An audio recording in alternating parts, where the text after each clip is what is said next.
Hi, everybody. Good evening. We are really happy to have you joining us for the Bronfman Fellowship Information Call.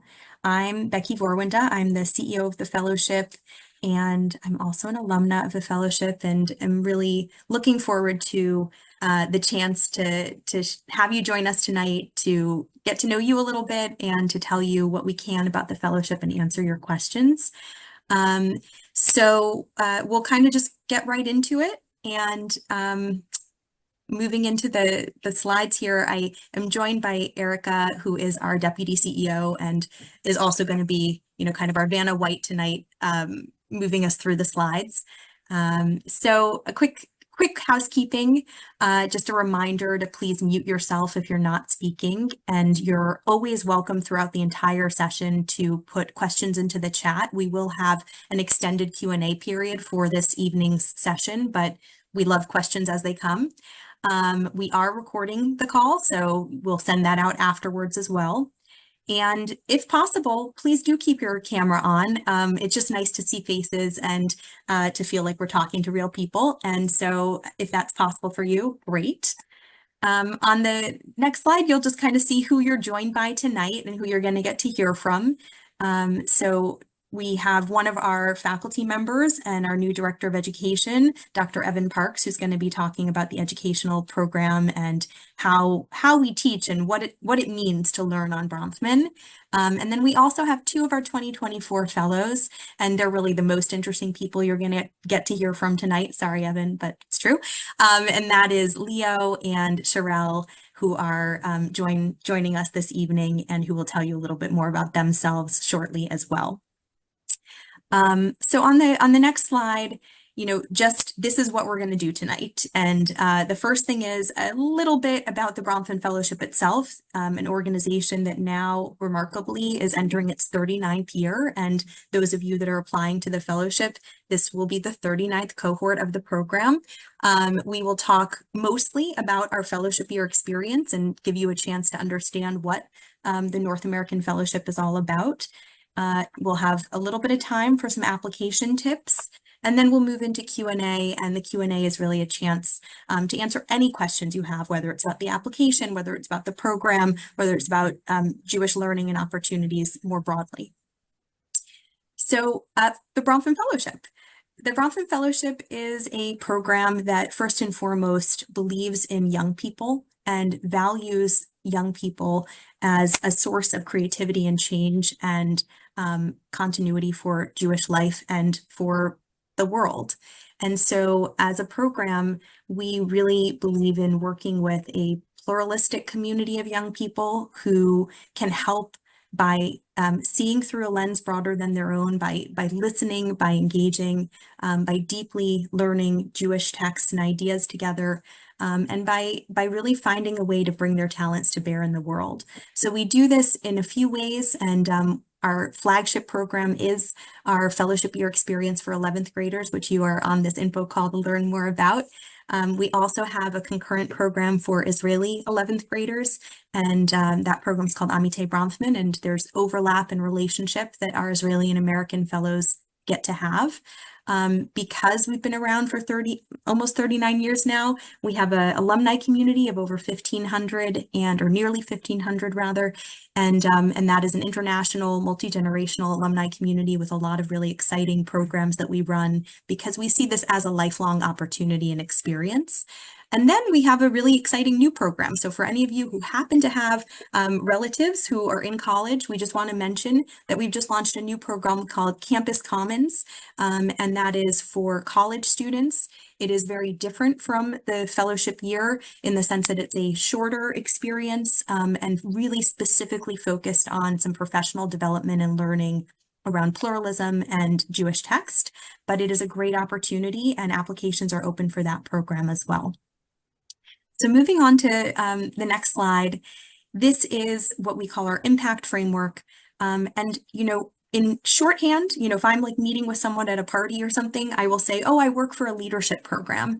But in actuality, what we really think of when we talk about investing in a really carefully identified cohort of young people each year is that we are working with people who have the potential to be, and who in many cases you are already, community builders and deep thinkers and moral voices and cultural creators. And that is leading in all kinds of ways, not just in some of the cliche ways that sometimes people throw around that term of leadership. But that is what it takes to help shape society, shape community, shape the future. And that's what we try and focus on, is really supporting you to grow and bring your talents to bear in the world. On the next slide, I also just want to emphasize what diversity is something that means a lot to us as a program that is committed to pluralism. When the program first started 30 plus years ago, we were talking about pluralism, and we were really talking about, kind of denominational pluralism. In other words, a student who identifies as Orthodox and a student who's Reform, getting to know one another, learning across their differences. And that still is an important and crucial part of what happens in the fellowship, is that young people who have a wide spectrum of affiliations and relationships to Jewish practice and Jewish belief and community get to connect together and get to learn together. But we also have come to understand that there are so many other dimensions of diversity that matter in our world today, and in the kind of interactions that our fellows must and valuably need to engage across. And so cultural background and ethnic background and political viewpoints and so many dimensions of who you are that you bring into your spaces. And so for us, we work to create a space for belonging and connection across those differences and also across those shared commonalities. So the like-minded piece, this is the last thing I'll just say about that, is that in a lot of ways, when you think of yourself, and if you're thinking, am I somebody who this program is the right fit for? One of the things I would say is, are you hungry to talk about hard and important topics? Are you somebody that loves learning? Sometimes maybe you're the person that wants to stay after class to keep talking. That's the kind of like-minded, I think, that our fellows often find in each other, is really learning for learning's sake, engaging and asking hard questions, and doing so with kindness and with care and respect for others. So it's diversity, but there's also something really beautiful and common that comes together in this program and that we are seeking to build. So now on to the next slide, just to give you a little more of a taste, and I won't belabor it because I kind of just did this, but this just gives you a little taste of some of the people in our community, some of our recent alumni, the different backgrounds that people come in with and the different experiences that they have, and yet there's a really shared joy that emerges in being together. And also on the next slide, you'll also see that we have alumni who, going back to that impact framework I mentioned a few minutes ago, that are really making a difference in the world in a wide range of fields. And that's one of the beautiful things around how this program helps to seed that creativity in people. So it just gives you a little taste of that. So on to the next slide. Our dates, which are on our website, and so you should definitely take a look. But just to give you a little sense of both the way the program is structured and naturally just the specifics of the dates, we have, for the fellowship year, 3 immersive seminars that fellows participate in, starting with a summer seminar, which includes programming in North America and in Israel, and that is June 30th to August 1st this coming year. And then continuing in the winter of senior year of high school. So in January, we have a seminar that takes place on the West Coast of North America, or of America.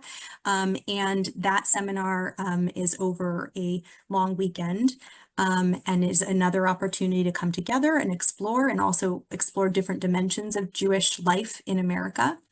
And then in the spring, typically close to Passover, but not exactly the week of Passover, we have a seminar where our Israeli fellows come to the US. They have a 2-week trip in America and they get to do some exploring of American Judaism. And then they come together over an extended period of days with our fellows from North America so that there can be some joint learning and then some closing experience. And what stitches all of this together is in between all of those seminars and even before the summer seminar, we also have regular Zoom sessions where the cohort gets a chance to learn together and be together. And we also encourage and support fellows during their senior year, but after the college process, since we don't want people stressing out too much, to do projects that are meaningful to them that they can bring to their communities or into their lives that reflect the learning they've done on the fellowship, and we provide mentorship for that. So on the next slide, this is the last slide for me for a little while, so I appreciate you hanging in there as I've been talking. We just wanted to give you a little sense of some of what happens on the fellowship. That's pretty much always the biggest question that gets asked on these info calls, which is like, well, what do you actually do all day if you're a Bronfman Fellow? And no one day looks exactly the same. That's the first thing that I will say. But the kinds of things that happen typically in a day include often a deep dive with Jewish learning, which Evan's going to talk a bit more about in small groups. It also often includes some really outstanding guest speakers, and I know Sherelle and Leo are going to tell you a little about how that works. What does it mean to meet with these guest speakers, hear from them, and then also get a chance to really engage in a back and forth conversation. We have space for reflection. Sometimes that's through art experiences, sometimes that's through journaling, or just small group conversations that are facilitated. And then I hope we have a lot of fun too. So hanging out, doing physical activity, being together in community, exploring, seeing new things together, touring wherever we might be. So there's different dimensions each day of what happens, but you'll get a lot more, hopefully, of a chance to understand that through Sherelle and Leo. So with that, I'm going to hand it over to Evan, who's going to talk a little bit about what do you actually learn on the Bronfman Fellowship? What does learning look like? What do we even mean by that word, etc.? Thank you so much, Becky. And as Becky said, I'm Evan Parks. I was a Bronfman Fellow in 2005, and I've been faculty 4 times over the last years. I was a professor of comparative literature at Columbia University, and am transitioning now into being the director of education at Bronfman, which I'm very excited about. And yeah, as Becky said, it's a space where the fellows and the faculty are excited to be learning, and sometimes it's not. We learn in daily shiurim, daily classes, but the conversation is always ongoing. And some of my first memories of Bronfman are just conversations that you don't want to end, feeling just joyfully connected and curious, and especially curious about people who have different perspectives, who know different things, who know different kinds of texts, who have access to different kinds of Jewish worlds. So yeah, we love that the sparks that fly when those kinds of different communities are brought together. And in the curriculum, we try to create those sparks by bringing faculty that represent really different kinds of Judaism. That could be more traditional. This could be texts from the Hebrew Bible and the Talmud. It could be more literary. It could be more artistic. But we try to have a range of different kinds of Jewish texts that we engage with. And one of my favorite things is that in the final class, after we've all rotated and the students have taken the different faculty members' classes, really interesting connections and observations start to happen where texts that you wouldn't have imagined come together, and parts of people's selves start to come together. So on this existential questions here, yeah, text study is a space, I think, where we're really not just learning historically, but figuring out who we are through texts, and figuring out our relationship with each other through texts. Yeah, I think that's enough for this slide. Yeah, and our speakers really come from a range of backgrounds. We have journalists, we have writers, we have artists. Anthony Russell here is a wonderful singer who sang a little bit for us when we got to meet with him. Poets, more politically minded. So we try to bring speakers that really put something on the table and that come from a wide range of disciplines and Jewish backgrounds.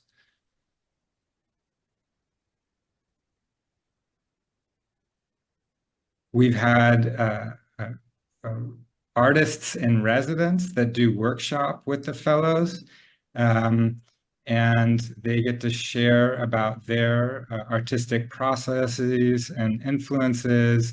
And the Bronfman Fellows have created some really interesting work and had fun doing that. And yeah, and we see the arts as something part of the text Torah that we're engaging with as well on the program.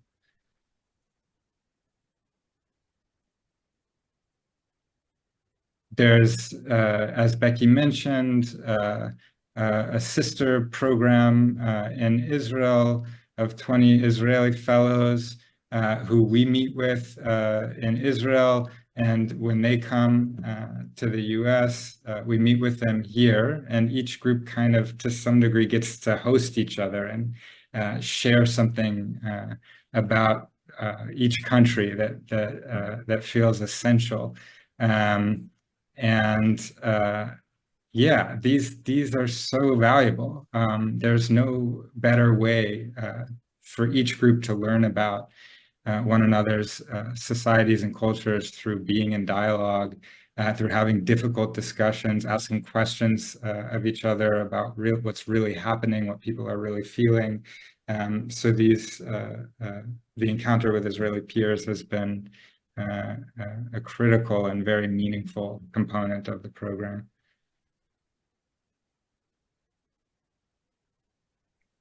So I'm gonna jump back in here just to say a few words about safety and security.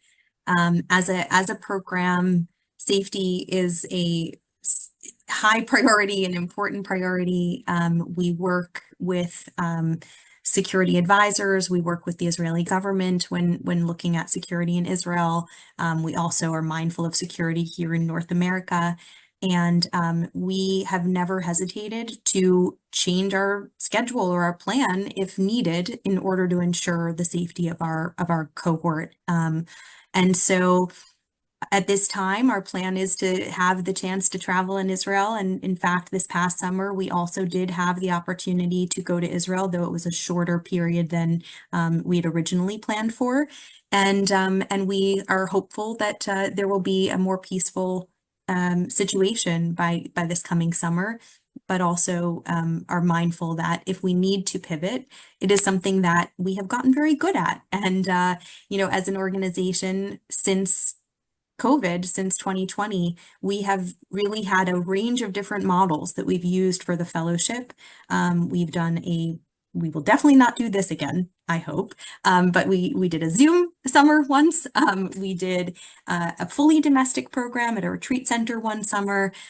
We have done modified versions of our schedule, and we are confident that the experience and the core experience of the fellowship, which is both really great learning, really great community building, friendships for a lifetime, excellent educators, site visits and speakers, as well as relationship to Israel and Israelis. All of those things are things we have been able to accomplish in a range of different models. And so that is something that we want to name. And I also want to add around safety and security that we really take the emotional well-being and the physical well-being, not only from an external threat standpoint, but even from within the group, as something that's very important to us. And we work with a range of advisors to make sure that this is a program that is comfortable and safe and supportive for all of our fellows. And it's really significant in how we prepare. So this is where we get essentially to the last bit before the really interesting stuff, which is Sherelle and Leo. But again, we do have our applications are available and open right now, and the deadline is December 2nd. There are a few things to note about the application and about your timing and how you think about preparing. So one of which is that we do ask for 2 recommendations. They are online recommendation forms, and at least one of those recommendations must be from a teacher. We also ask for your school transcript. So just in planning and time, be mindful of that so that you do have enough time to get those things from your school, from your teachers, from whoever. The application includes some short essays as well as a short video. And most importantly, we really do just want to get to hear you, get to a sense of your voice and how you think and who you are. And my genuine advice is don't let somebody try and curate your application for you. Try and put yourself out there, even if it feels like there's some incongruous dimensions of what you're involved in or care about or do, because we really do love to get a feel for the mix of things that make you who you are. We'll happily answer more questions about the application in the Q&A as well. So now we are gonna sort of move off of the slides and just have a little bit of a chance for Sherelle and Leo to each introduce themselves and tell us a little bit about some highlights or some experiences that stood out for them in their time as fellows. And keep in mind, they're seniors in high school, so they're still very much in the middle of the fellowship year. They haven't yet had their winter seminar and their spring seminar, but they have had, the intensive immersive experience of our summer program. And so if it's okay, Sherelle, maybe I'll have you start and, just introduce yourself a little bit, kind of where were you coming from in coming into the fellowship, maybe a few stories or something that feels important to convey at this first juncture about the fellowship experience, and then we'll have Leo do the same. Yeah, so hi, my name is Sherelle Benchahar and I'm from New Jersey. And I think speaking to a highlight of the Bronfman experience or what I felt like it's really given me is I think it's really a deeper connection to my Jewish identity, which coming into the fellowship, I always defined myself as a secular Jew, which I no longer feel is an appropriate description because coming into the fellowship, you really do get to see a variety of, or really a wide spectrum of people who experience their Judaism in different ways. And I really found that inspirational and just really informative to how I want to practice it in my own life. And it's also given me such a meaningful community that I get to share those traditions with. Like, for instance, even after the fellowship, I spent Rosh Hashanah at one of the fellows' house. And I got to meet her family, and it was just such a meaningful experience for me. And so it truly just attests to the fact that Bronfman stays with you after you've left the program, and the connections that you've made are so strong that they continue to influence you. Hi, I'm Leo Eigen. I live in New York City. I think I definitely share a lot of what Sherelle said.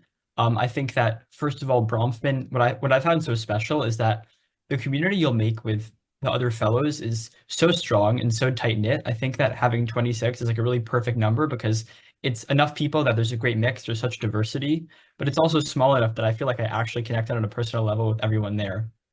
And I think that something that I'll take away, that I have taken away and that I continue to carry with me is just like thoughtfulness and like appreciation for nuance. I think that as the summer progressed, you really realize how much depth there is to everything and how much you really can, how much you know and how much you don't even know you don't know. And I think that, as I come back to school, I go to a Jewish school, and I think that I definitely approach my classes with a new lens, and I feel that I'm ultimately the same person, but I think that I take things with a new earnestness, with a new sense of like appreciation for how rich, but also how layered everything that we take in as Jews really is. I agree, and I would like to add on to that, just saying, I feel like it's really changed so many different aspects of my life, even the way that I just read a book. Reading, let's say, the books that I was assigned for my summer assignment for school, I spent like it felt like a whole different experience than I had before. It was just engaging with the text much more deeply and really looking at it from like a wide array of like perspectives, like in imagining what different people would have to say about it, or how is it connected to like different parts of what I've learned over the summer. So I feel like it really does influence like your perspective and the way that you engage with certain things. And like Leo said, like a really new and special appreciation for learning. Thank you guys.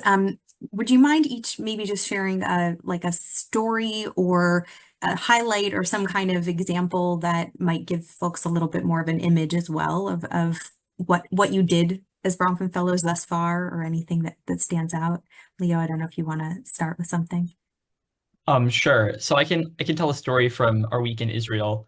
Um, so part of the program, I think, as was mentioned before, is like the speakers. The speakers are a big part of it. What I think is special is that it's not like you kind of just sit through the speakers and then that's it. Like the speakers are like they become their ideas, but also like them as people become part of like the ongoing conversation. And I think it's like something I really appreciated. Like they will stick with you, and even today they stick with me a lot. So in our week in Israel, we were in Jerusalem. We heard from a speaker, Mishael Tzion, and he spoke a lot about the idea that, you know, as Jews in America today, we kind of occupy like two homes. We have America and we also have Israel. And this was a session with the Israeli fellows. So afterwards, after the session, I was speaking with one of the Israeli fellows, and we had a conversation for a really, really long time. And it just talked about like these very deep questions of like, what does it mean to be a Jew in America and to be a Jew in Israel? And like, what are these identities very similar, and what are these identities like really like very different, and like can't even be reconciled? And I think it stuck with me, and I think it really shows like a core part of the summer, which is like you're going to be meeting people, you're going to be making personal relationships and having fun, but also like it's really based around the learning you do, and like it becomes part of like your daily conversation. It becomes part of like the inside jokes and part of everything. I think that like, you know, the culture that develops is really based around the learning and the ideas that you kind of take in.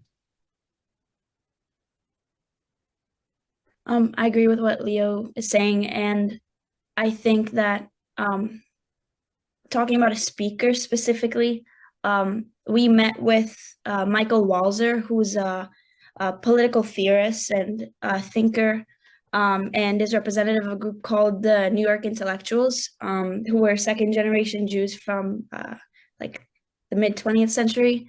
And it was just the whole, I think, environment around the prospect of Michael Walzer coming in and speaking to us, which was such a great honor and experience, um, just really made such a difference in to the fellowship. And like what Leo said, it became part of our inside jokes and part of our conversations. And we were really preparing to meet him with different texts that we learned, and with it was just really truly wonderful to like delve deep into who he is as a person and who he represents and what like his place is in history. And it's just so amazing to see these types of people talk to us and get to talk to them and ask them questions and really engage with them. And I could just add on to what Sherelle said. I really like Michael Walzer is a really incredible speaker. And something I found really interesting was that Michael Walzer came in by way of Evan, who had worked with him before. And I think what I find really cool is that a lot of the speakers are like mentors, or like a lot of our faculty members learn from them. So I always found it really cool when a faculty member would like talk about a speaker beforehand, and then you'd actually meet them in person and like see how like how someone who's obviously had such a big impact on someone, like the person like actually meet them. I thought that was really, really cool. And yeah, that happened a lot. And I definitely really enjoyed that. Yeah, I also like in the same vein of it's it's amazing to see how much influence the speakers can have on different people's life. We got to meet with Rabbi Sharon, who was, I think, almost all of our teachers' teacher. And it was really wonderful to get to see her speak because they've also talked about her before, and you could truly see how much of an impact this person made on them, and how like their teaching was influenced by her. And so getting to like connect with all these people because they were a part of the Bronfman Fellowship in one way or another is just such a privilege. And we had many speakers who were Bronfman alums, and it felt like because they were Bronfman alums, we got the privilege to talk to them because they're just such amazing people, like on their own standing. Thank you guys for just kicking it off a little and giving us a taste of where you're coming from. And we want to open it up now for any questions that you have.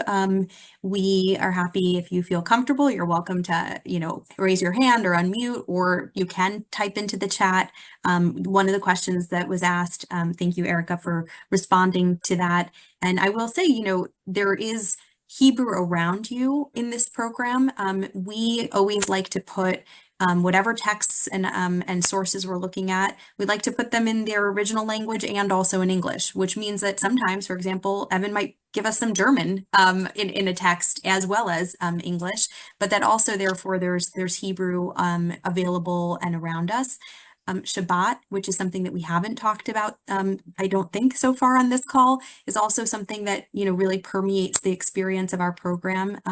We make sure that this is every seminar, when there is a Shabbat to share together, that it is an experience that is both pluralistic, so that people can feel comfortable in a way that doesn't feel imposing on them Jewishly. And at the same time, we really are sharing in a spiritual and communal encounter together, and we want to make it possible for our fellows to really have that sort of Shabbat encounter when we are located in Jerusalem. When we're located in certain locations where it's possible, we have the opportunity to visit different synagogues and try out different spaces. For fellows who pray 3 times a day, there's not a daily minyan, there's not a daily 10 person prayer service, but there is opportunities to privately or in small groups access and pray. And then on Shabbat, there is the opportunity to practice and maintain a Shabbos experience. So I see there's some good questions coming in, so thank you guys. As we take a look at the chat, I'm going to open it up if you want to unmute and ask your question. Okay, so I would like to know the location where we stay, like is it a school or like an apartment type thing?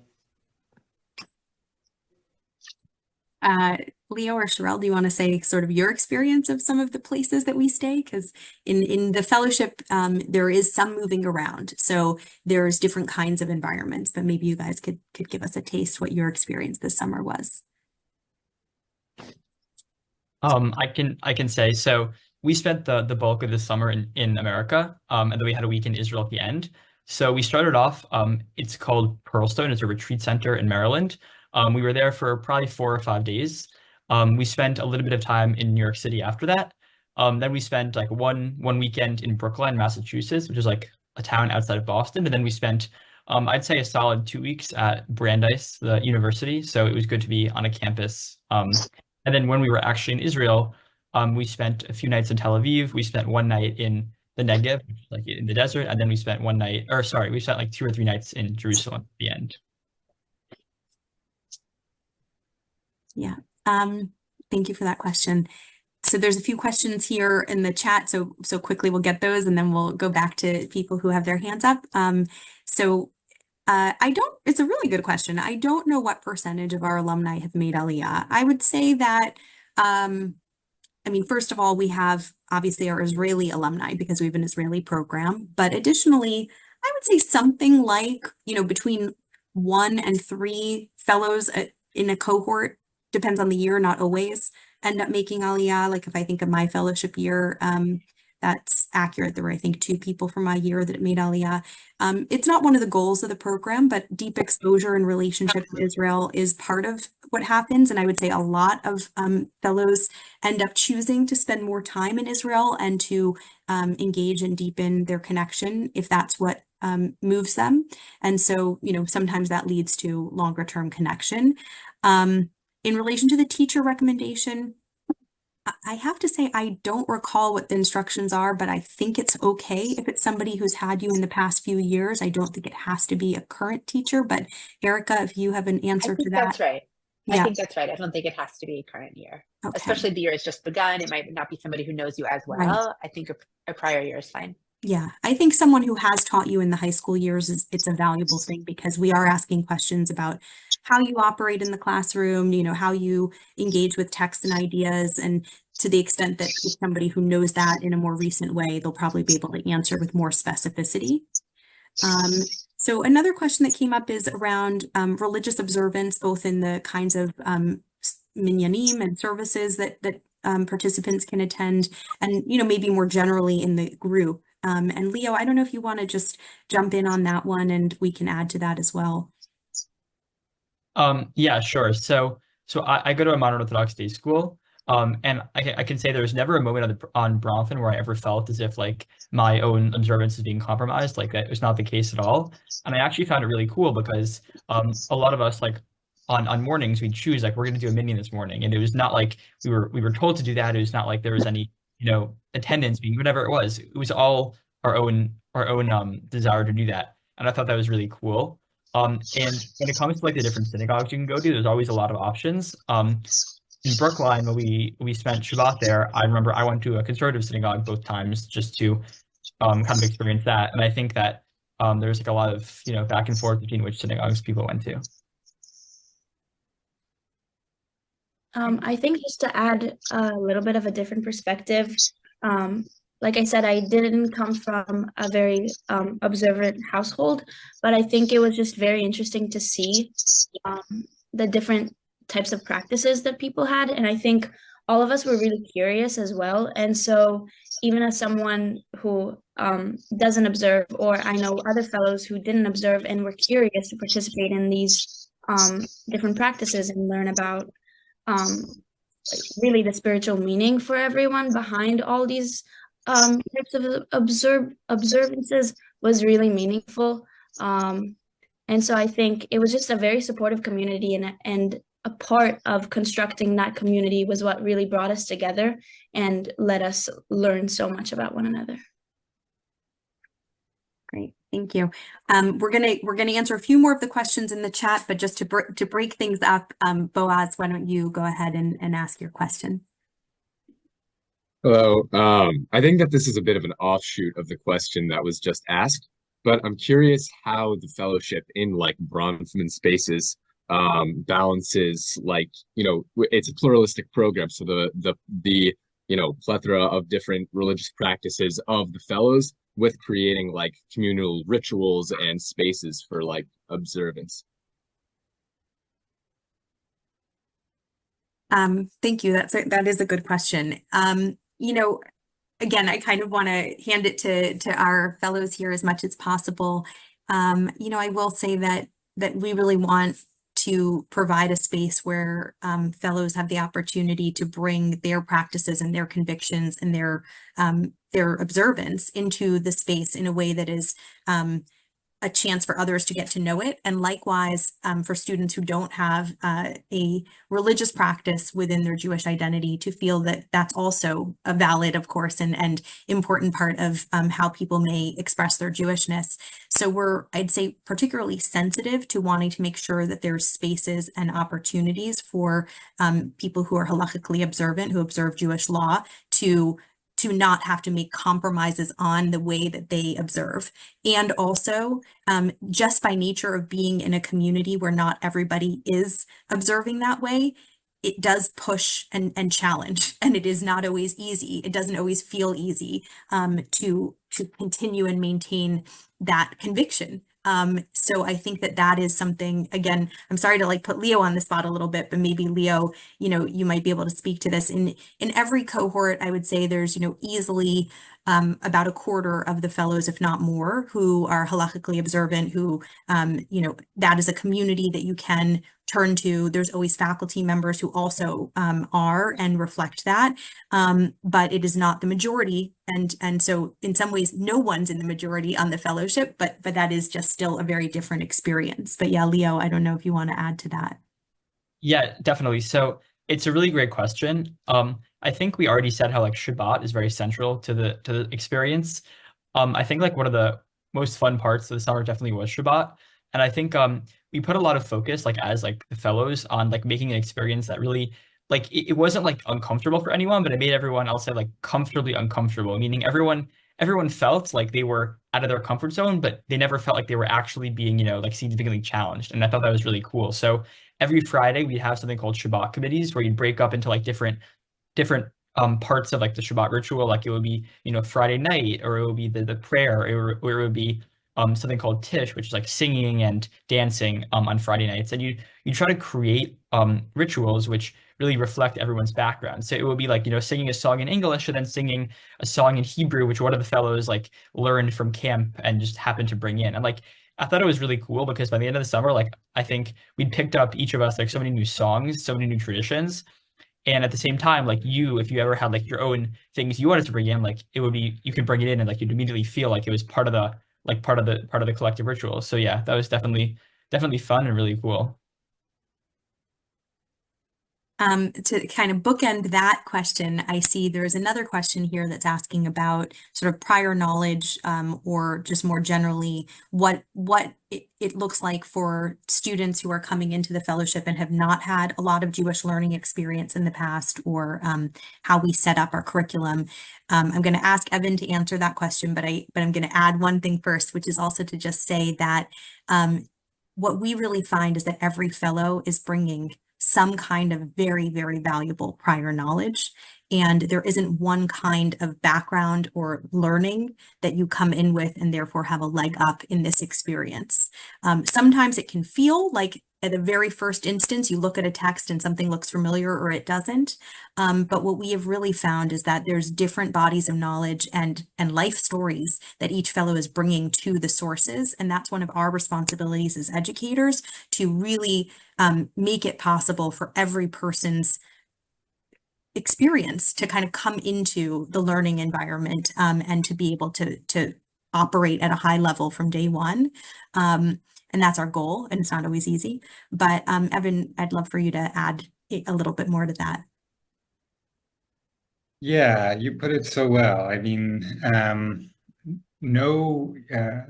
there is no prerequisite knowledge. You don't need to know Hebrew. You don't need to have familiarity with traditional Jewish texts.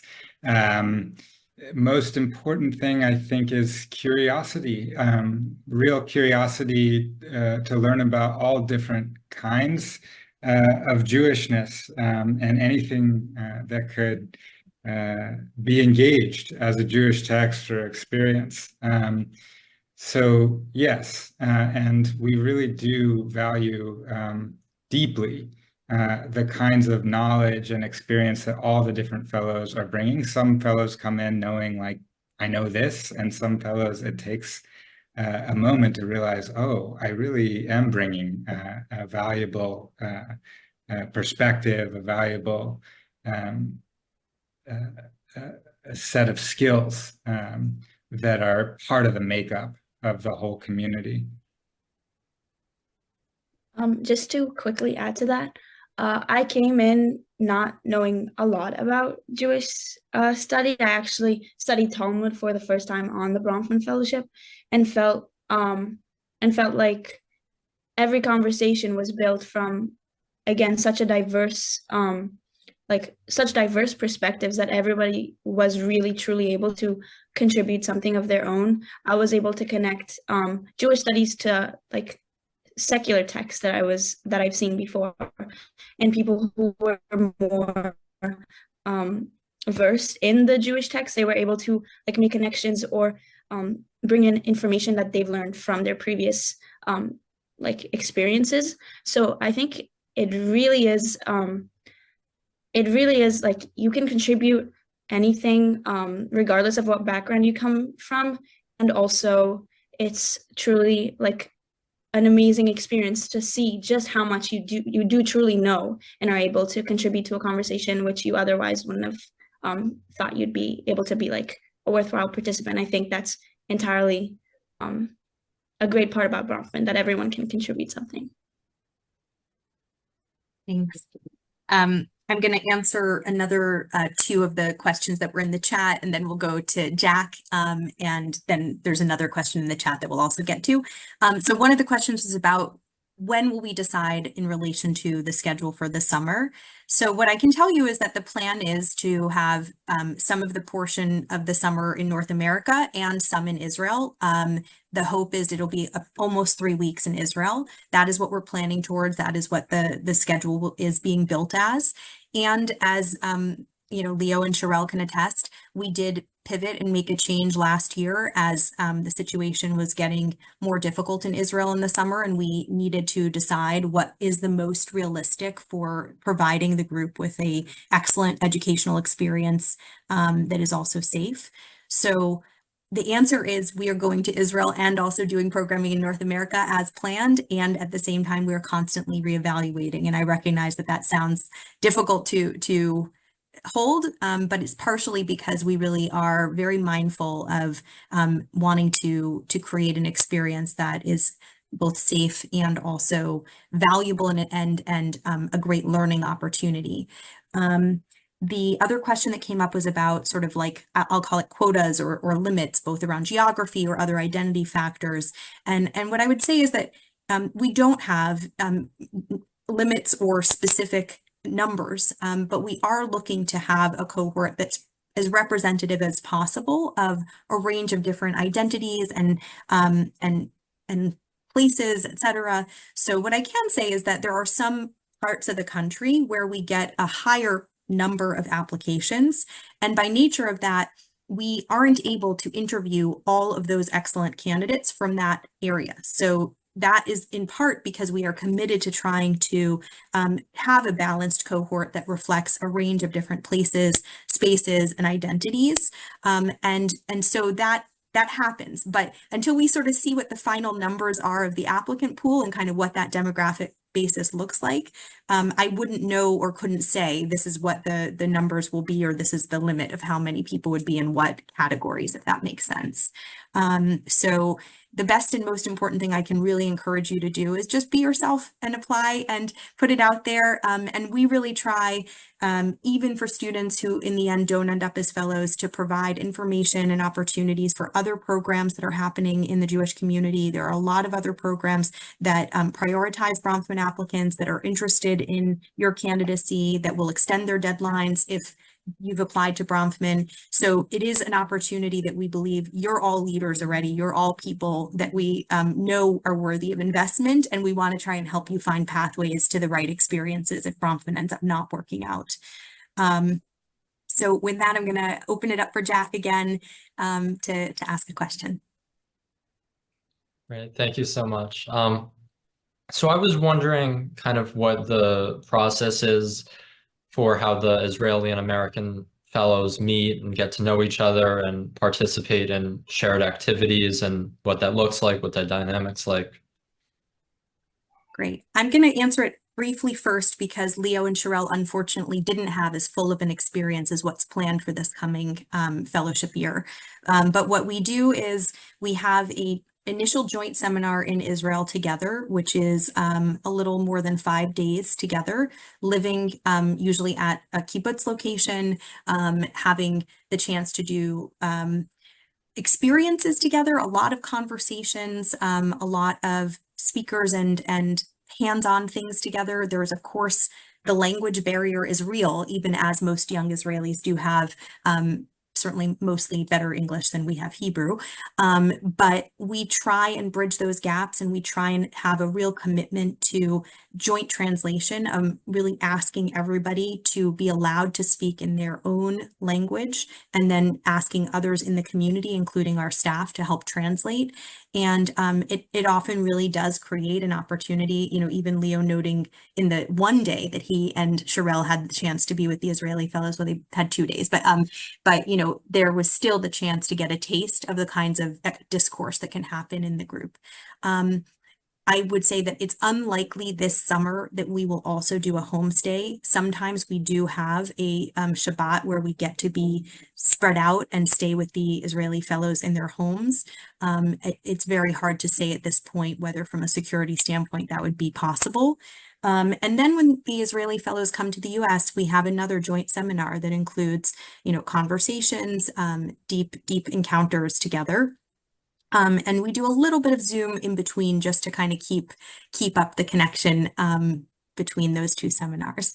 But again, Leo and Sherelle, if you feel like there's something that you might be able to kind of bring in there, feel free.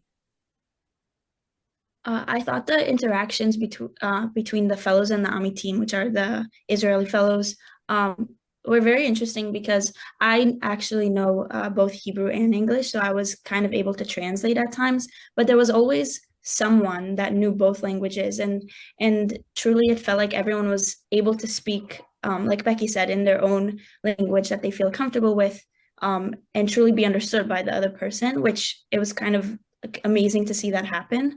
And also just in general, the AMI team, like we could really feel, we didn't get as much interaction with them as we hoped for, but we got to feel such a connection so quickly, or a potential for a connection, just as we have felt with like the other 25 fellows, which we were together with in close quarters for 4 weeks previously.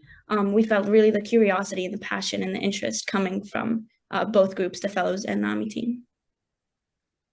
And it really, one thing that is really special is that in the same way that the American Fellowship cohort goes through a selection process and then does a lot of really hard work to get to know each other across their differences, the AMI team, the Israeli fellows, are doing that same work in the Israeli context. And so when you're coming together, going back to that slide from earlier tonight about, kind of this like-minded, diverse and yet like-minded, that also is true in getting to know the AMI team. And it's really a super special community of people that you get to interact with in that way. So Hannah, go ahead and ask your question, and then we'll get to the last question that was in the chat. Yeah, so you mentioned like arts programming earlier. I was wondering if that like includes any theater or performing arts. And also I heard like Tish, which sounds really cool. Can you speak more to that? Yeah. So what we have been doing for the past few years is we have 2 different kind of immersive opportunities where we bring in working artists. In the summer, the fellows had the chance to work with folks who are visual artists and a range of different kinds of visual artists, and do an immersive workshop with them, as well as get to see a showcase of their work and hear them talk about not only their art, but also what does it mean as a Jewish artist to kind of engage. And then in the winter, the seminar that we have in Berkeley, we also bring over some artists who are musical artists, as well as engage in sort of theater and improv. And so we do get to do a little bit of that. It always depends on the year, but some years we do, as a sort of site visit experience, we do go to a play or some other kind of show. And this summer, we also had the chance to bring in a playback theater troupe, which is a group that basically mines stories from our group and then kind of replays them for us, which was really interesting and, led to both some emotion and some laughs as you do. So that's one thing. And then about the Tish, Sherelle and Leo, if you guys want to say anything about that. So I can go, and the Tish was actually very special. It was just a time after the Friday or Shabbat dinners for us to really just be as a group and sing together and dance and laugh and just really unpack all of the inside jokes and events from the week. But it was really a new experience. I think a lot of it happens at camp. And so people who went to Jewish camp were able to bring their experience to the Bronfman Fellowship and really have that be as a part of our like fun connection. And people worked very hard to make the Tish like a very fun and I guess festive event for us. And we were singing and we were dancing, and it was really a memorable part of the fellowship. And I can add another component of that is every Saturday we have this activity in the afternoon called like Parsha Players, which is essentially like you take part of like the week's Torah portion and you split up into groups and you do little like you act it out pretty much. But inevitably it kind of also turns into just, reflecting on the week and inside jokes and all that, but definitely is also fun and also is a highlight. Okay, so here's our last two questions. We're going to try and like mash them up and see if we can get to them. So one of the questions is about, kind of a day in the life of the program, and if there were any distinct differences around what a day in the life looks like when we're in Israel versus when we're in America. And connected to that is another question that Daniel just put in the chat, which is a really important one. And I hope that it doesn't sound like all we're doing is studying all day or talking all day. But just kind of what's it mean to vibe? Like what's happening for the fellows socially outside of the learning sessions and the programming that's official from the program, from the staff, kind of what's it like? So maybe, Leo and Sherelle, if you don't mind trying to combine a little bit of both, what's the atmosphere, what's a day in the life, the US piece, the Israel piece, wherever you feel like you can kind of jump in on.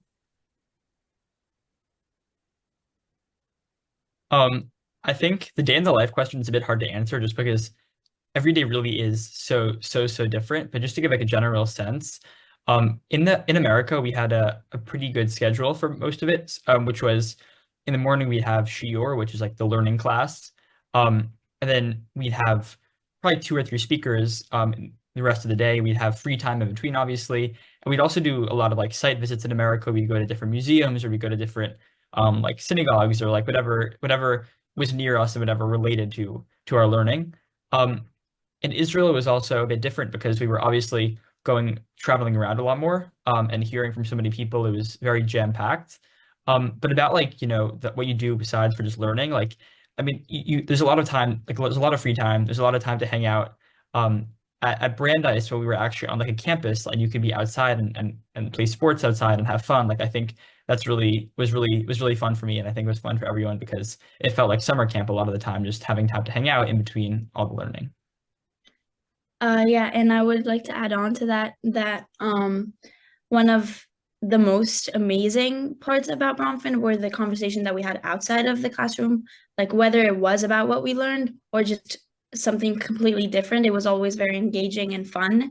I think a memorable experience for me with that was we used to do packing parties, which like at the night before we moved locations, we really didn't want to waste any time that we had together to just like talk and have fun and listen to music and really just be with each other. And so we just moved from room to room while people packed, like moving to the next location. And so I think it really just attests to how engaging the fellowship was and how much we wanted to be together and just continue on talking forever.